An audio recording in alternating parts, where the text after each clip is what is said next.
24 గంటల emergency service, అనుభవజ్ఞులైన వైద్య బృందం, ఆరోగ్యశ్రీ సౌకర్యం. Contact Ashwini hospital, Yellareddypet, Rajanna Sircilla district. నా పిల్లకి అమ్మలు తీసుకుని నా కొడుకు చెల్లెలు పెట్టగానే నా కొడుకు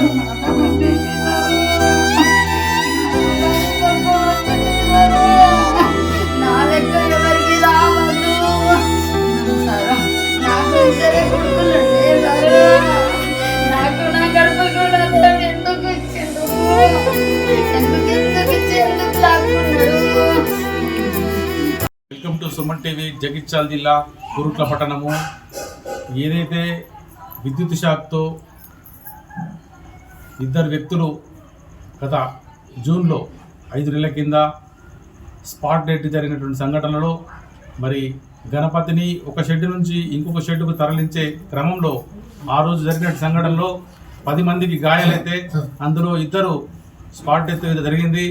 అందులో ఓనర్ కానీ, గణపతి చేసే ఓనర్ కానీ, ఇక్కడ వీర ఎల్లుళ్ళ సాయి కానీ, ఇద్దరు కానీ చనిపోయినట్టుగా ఇక్కడ ఇంటి వాళ్ళు చెప్తున్నారు.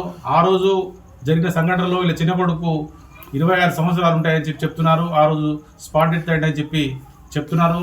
ఆ రోజు గణపతులకి తయారు చేసేటువంటి ఓనర్ కూడా అదే రోజు చనిపోయాడు.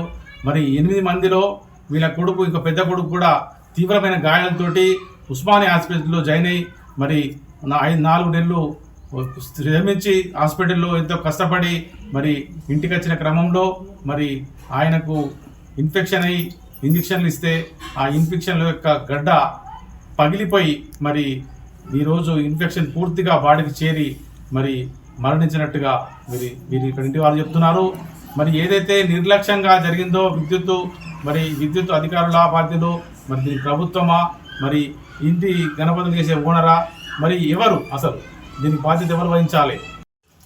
నేను చిత్తారి ఆనంద్, 23వ వార్డు కోరుట్ల బీఆర్ఎస్ పార్టీ ఇన్ఛార్జిని. గత 5 నెలల క్రితం కోరుట్లలో సంచలనమైన ఇన్సిడెంట్ జరిగింది. వినాయక విగ్రహాల తయారీ కేంద్రంలో హైటెన్షన్ 33 kV షాక్ వల్ల 10 మందికి తీవ్ర గాయాలైనాయి. అందులో బాలాజీ కలర్స్ అల్వాల వినోద్ గారు చనిపోవడం జరిగింది. అలాగే ఇదే కుటుంబానికి చెందిన ఎల్లుట్ల సాయి అక్కడనే మరణించడం జరిగింది స్పాట్లో.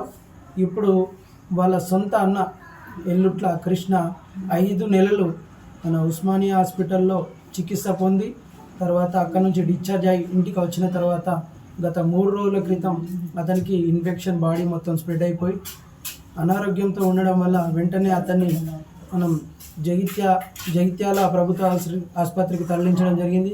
అక్కడ చికిత్స పొందుతూ నవంబర్ 6న తెల్లవారుజామున మరణించడం జరిగింది. అతన్ని నిన్న దహన సంస్కారాలు చేయడం జరిగింది. వీరు కూలీ పని చేసుకుంటూ చిన్న పనులు చేసుకుంటూ బతికే జీవనం కొనసాగించే నిరుపేద కుటుంబం. వీళ్ళకి గూడు కూడా, సొంత ఇల్లు కూడా లేకపోవడం చాలా బాధాకరం. పని చేసి 2 కొడుకులు, కుటుంబాన్ని నడిపే కొడుకులే కోల్పోవడం చాలా బాధాకరం. ఇప్పుడు ఆ కుటుంబం మొత్తం రోడ్డున పడే పరిస్థితికి వచ్చింది.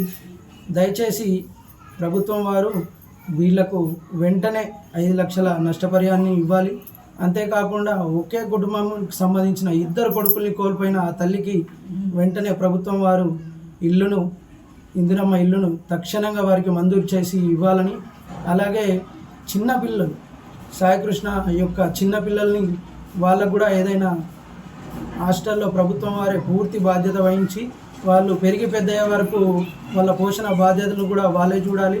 అలాగే కృష్ణ యొక్క భార్య, అతనిపై ఆధారపడ్డ భార్య కూడా ఇప్పుడు రోడ్డున పడే పరిస్థితి వచ్చింది. వారి భార్య కూడా ఆర్థిక కూడా ఏదైనా గవర్నమెంట్లో శాఖలో ఏదైనా స్లీపరో ఏదైనా ఆమెకు పని కల్పించి వాళ్ళ కుటుంబ పోషణకు ఆర్థిక సాయంగా నిలవాలి, అండగా నిలవాలి. అలాగే మన 23వ వార్డులో పనిచేసే వినాయక తయారీ కేంద్రంలో పనిచేసే కార్మికులందరికీ నేను సుమన్ టీవీ ద్వారా చెప్పేది ఏంటంటే, మీరు అక్కడ పనిచేసే దగ్గర కూడా మీ వంతు బాధ్యతగా కొంచెం జాగ్రత్తలు పాటించాలి.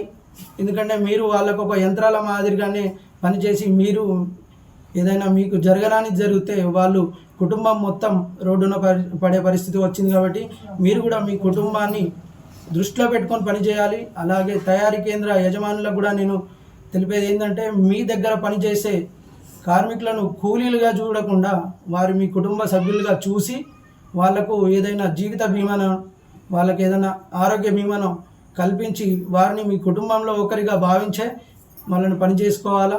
నిర్లక్ష్యం వహించకండి. అలాగే కరెంటు సిబ్బందికి కూడా నేను చెప్పేది ఏంటంటే, వాళ్ళు చేసిన నిర్లక్ష్యం వల్లనే ఈరోజు ఈ కుటుంబం ఈ రోడ్డున పడే పరిస్థితి వచ్చింది.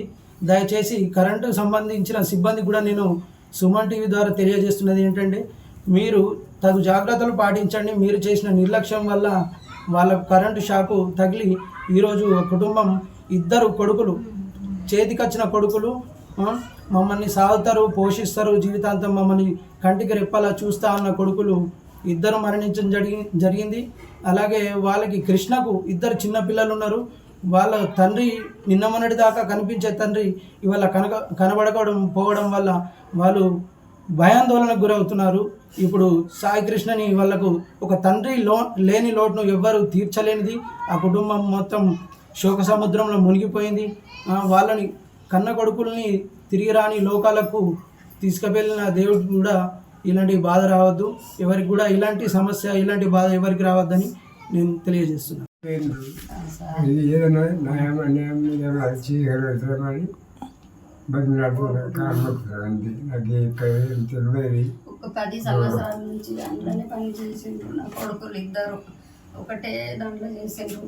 ఎక్కువ చదువుకోలేరు, 7th వరకు చదువుకున్నారు. పోనీ ఆ పని అన్నా చేస్తారు కదా అని అదే ఏదన్నా ఒక బిజినెస్ లాగా అనుకొని దాంట్లోనే ఉండాలని ఉంచిన. కానీ ఆ సేటు ఎక్కడ పోయినా లాక్కచ్చేటోడే. ఏ ఊరికి పోయినా నువ్వు నడువు అని కట్టె పట్టుకొని మంచిగా కార్లో కూర్చొని వచ్చేటోడే. మా ఊరికి వెళ్ళినాం సార్, మా ఊరికి వెళ్ళి నా చిన్న కొడుకుకు పెళ్లి చేస్తా అని అన్ని గాయం చేసిన సార్. పిల్ల కూడా చూస్తే అక్కడ వాళ్ళది నంబర్ కూడా ఉంది సార్ నా దగ్గర, పిల్ల వాళ్ళది. చేసినాక వాళ్ళు వస్తామంటే, అన్న నీకు దండం పెడతా అన్న, వద్దన్నా నేను రేపు వస్తా అంటే, రే లంజోడుక బండి ఎక్కుతావా, కార్లు ఎక్కుతావా, లేకుంటే కుర్చీ పాదెంగల్లా అన్నాడు సార్. నా కొడుకుకు కదా ఒకటి అనేది లేకుండే సార్. నా కొడుకు అనికేందు నేను అడిగినా, ఏడైనా కొడుకు చంపేస్తారు అని నేను పొమ్మన్నా సారు. పొమ్మంటే వస్తే ఆ కొడుకు హాస్టల్లోనే చనిపోయాడు. అట్లా పోనీ అని గట్టిగా ధైర్యం చేసుకున్నా సారు.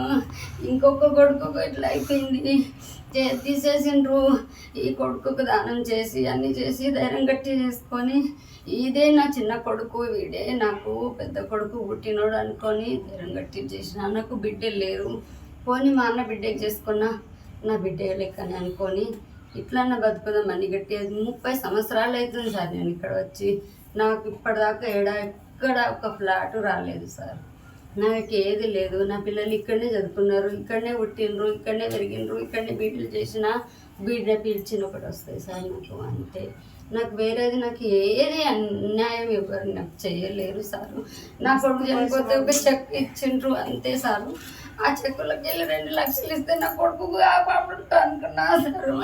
నా పెద్ద కొడుకు కూడా నా చేతికి రాకుండా ఆ సేటు చేసిండు, ఆ సేటు పోయిండు. వాళ్ళ ఇంట్లో ఇంకా అన్న ఉన్నాడు, తమ్ముడు ఉన్నాడు. వాళ్ళన్నా ఒక 10,000 సాయం చేస్తాడేమో, ఒక 20,000 చేస్తాడేమో. 1,50,000 చేసినా నేను ఒక ప్రైవేట్లో చూపించుకుంటా అనుకున్నా, చేయలేడు. నా కొడల మీద నా మీద కొంచెం బంగారం ఉంటే 1,00,000 రూపాయలు వచ్చినాయి సార్. ఒక 50,000 బాకీ తెచ్చుకున్నా. నా కొడుకు ప్యాంపర్లు తెచ్చిన. మేము ఇంట్లో కూర్చొని 5 నెలల నుంచి తిన్నాము. ఆ సేటోళ్ళ తమ్ముడికి ఫోన్ చేసిన, రా నాన్న జర చూసి పో అంటే, నేను రాను నా కాళ్ళు ఇరిగింది అన్నాడు. ఆయన మంచిగానే అయ్యాడు. వచ్చి నీ తిను 10 సంవత్సరాల నుంచి ఒక కాడ పని చేసిండు అని మస్తు ఆలోచించండు నా కొడుకు. ఆలోచించి, మమ్మీ నీ తిను అన్నాడు.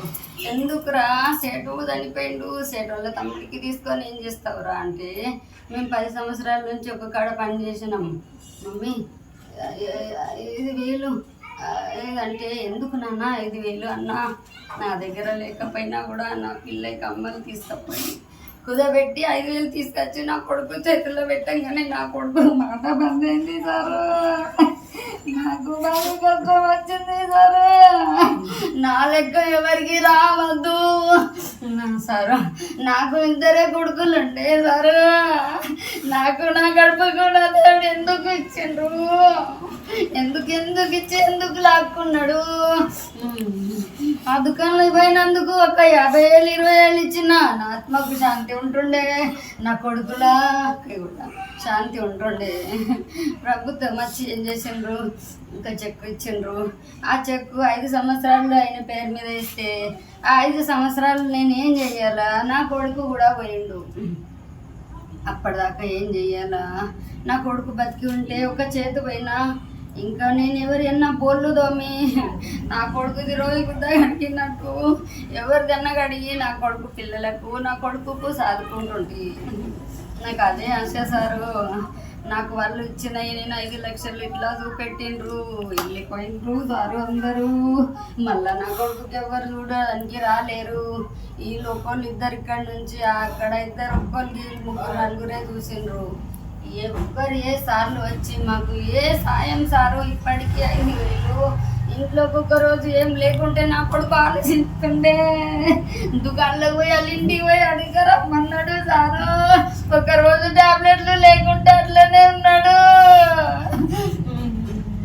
అట్లనే ఉంటే నాన్నను టెన్షన్ తీసుకోకురా అని మళ్ళా ముంగట అలసేటోళ్ళ తమ్ముడికి ఫోన్ చేసిన, నితిను ఒక 2,000 పంపియవా, టాబ్లెట్లు అయిపోయినాయి, మొత్తం మాపులు వస్తున్నాయి అంటే నా దగ్గర లేవు నాకే హుషారు లేదు అన్నాడు. అయినా మీ మీద ఏం కేసు పెట్టా, మీకు ఏమన్నా, నా కొడుకులు 10 సంవత్సరాలు అలా పని చేసిండ్రు కదా, మీకు దండం పెట్టా, మీకు కలిగినండి ఇవ్వండి, నా కొడుకు టాబ్లెట్లు తెచ్చి నేను మంచి చేసుకుంటా. మేమిద్దరం కూడా ఆయనకి పట్టుకొని ముగ్గురు పట్టుకొని ఉంటున్నాము. ఈ 2 స్కూల్ పోయే పిల్లలకు ఇక్కడ కౌన్సిలర్ సార్ వచ్చి ఇక్కడ మాట్లాడి 2 పిల్లలకు పంపిరమ్మా స్కూల్కి, మంచి పిల్లలని ఎందుకు ఖరాబ్ చేస్తుందంటే 15 రోజులు పిల్లలకి ఇంటికాడ చూసి సార్ ఇక్కడ పంపించేస్తే పోనీ అని ఇలా పంపించేసి ఇక్కడ గవర్నమెంట్లో వేసేసి ఈ ఇంటికాడ 3 చేసుకుంటా ఉన్నాం సార్. ఆ ఫలితం కూడా మాకు కృష్ణ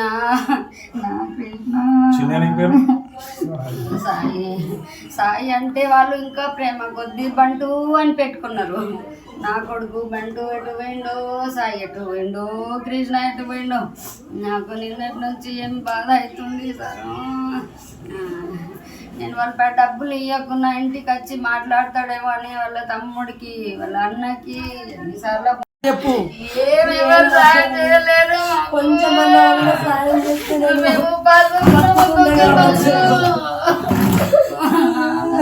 నా పిల్లలకు ఉప్మా చేసి తినబెట్టినా, ఒక బియ్యం సంచన్న తెచ్చి ఇంట్లో వేయలేరు ఎవరు.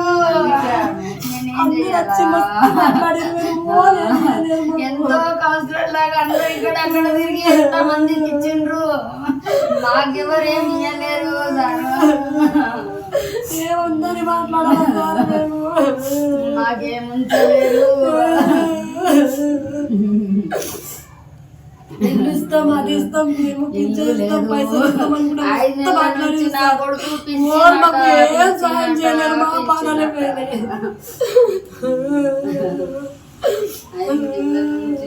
నా కొడుకు ఏమల్లారు పెట్టుకున్నాడు. ఇప్పుడు సాయం చేస్తాను లేదు, ఎవరిని ఏం నమ్మికే కనిపిస్తలేదు. 5 లక్షల చెక్కు నాకొద్దు, పైసలన్నా ఇస్తే మా చేద్దాం చెక్కు నేను ఇంట్లో తీసుకొని ఏం చెయ్యాలా? 5 బతుకుతారు, చచ్చిపోతారని గ్యారంటీ ఉందా? నాకు కూడా ఛాతీలను వస్తుంది సారు. నిన్న 2 ఏం చేసుకోవాలా సార్? 5 సంవత్సరాలకి పైసలు తీసుకుని ఏం చేసుకోవాలా? అవే పైసలు మా చేతిలో పెడితే ఒక పానం బతుకుతుండే కదా సార్. ఏదైనా ప్రైవేట్ లో చూపించుకుంటుంటాం కదా సార్. మేము ఆ చెక్కు పేరుకే కదా, అందరికి కనబడేందుకు ఇచ్చిర్రా మాకు? దేనికోసం ఇచ్చిర్రు మాకు? 1,00,000 మంది వచ్చి ఇంటి ముంగట నిలబడ్డా, బండ్లు, కార్లు, టెంట్లు వేసుకుంటే ఈడ తమాషా చేసిర్రు. మాకు ఏమి వేయలేరు సార్, ఏమి వేయలేరు. ఆ చెక్ కూడా ఇచ్చేస్తా తీసుకొని ఇప్పుడు కూడా ఇస్తా అన్నారు. లాస్ట్ కి కౌన్సిలర్ సార్ దగ్గర పోతే కూడా ఇప్పుడు రాదు సార్, ఇప్పుడు రాదమ్మా అందరితోనే వస్తుంది నీకు ఇల్లు అని చెప్పేసి నాకు. ఆ సార్ కూడా ఆఫీస్ లో పోయి మాట్లాడినా నేను, ఆఫీస్ లో పోయి మాట్లాడినా మా ఊరు పట్టించుకోలేరు సార్. పట్టించుకోలేదు. ఇంకా ఏం మాట్లాడాలి సార్, ఏం సాయం చేసినని మాట్లాడాలి. పానం పోయింది, పానం బతికినప్పుడు సాయం చేస్తారేమో అనుకున్నాం కానీ మాకు సాయం చేయలేరు. ఇప్పుడు ఏమని మాట్లాడాలా, ఓలకు అడగాల, మాకు ఇప్పుడు ఓలు కాలు మొక్కితే ఓలు ఏమైనా ఇస్తే ఇప్పుడు మా పానాలు వస్తాయా? ఏం రాదు, ఇప్పుడు పోయినాయి. అంతా అయిపోయింది, ఏం రాదు. తండ్రి రాడు, జీవితం అంతా వేస్ట్ అయిపోయింది సార్. బతిలాడిన మస్తు తిరిగిన మస్తు చేసిన మాకు ఓలేం సాయం. విద్యుత్ అధికారులు ప్రతి నెల వారికి మరి ప్రజలు విద్యుత్ షాక్కు గురి కాకుండా వారికి సూచన ఇవ్వాల్సిన అవసరం ఉంది. మరి వారు జాగ్రత్తలు పాటించాలి. ప్రధానమైనటువంటి విషయంలో మరి నీరు ఏదైతే ఎంత ముఖ్యమో మరి ఈరోజు కూడా విద్యుత్ కూడా ప్రజలకు అంతే ముఖ్యము. మరి నిత్యావసరాల వస్తు అయినటువంటి నిత్యావసరమైనటువంటి సంబంధించినటువంటి యొక్క కరెంటు మరి చాలా జాగ్రత్తగా వ్యవహరించే అవసరం ఉంది. మరి ఇంత దారుణమైన సంఘటన కొరుట్లలో జరిగింది. మరి ఈ కొరుట్ల యొక్క దురదృష్టమో ఏమో మరి ఆ రోజు ఒక జరిగిన సంఘటన మొత్తం రాష్ట్రం అంతా దిగ్భ్రాంతికి గురైంది. మరి ఇక్కడ వీరు ఇప్పుడు శోక సముద్రంలో ఉన్నారు. మరి నిరుపేద కుటుంబం వీరిని ప్రభుత్వం ఆదుకోవాలి, అధికారులు ఆదుకోవాల్సిన అవసరం ఉంది. వారికి ఏదైతే సహాయం చేయాల్సి ఉందో ఆ సహాయం చేయాల్సిన అవసరము మరి ప్రభుత్వ అధికారులు కానీ విద్యుత్ అధికారుల పైన ఉన్నదని చెప్పి ఇక్కడ వాడకట్టు ప్రజలు చెప్తున్నారు.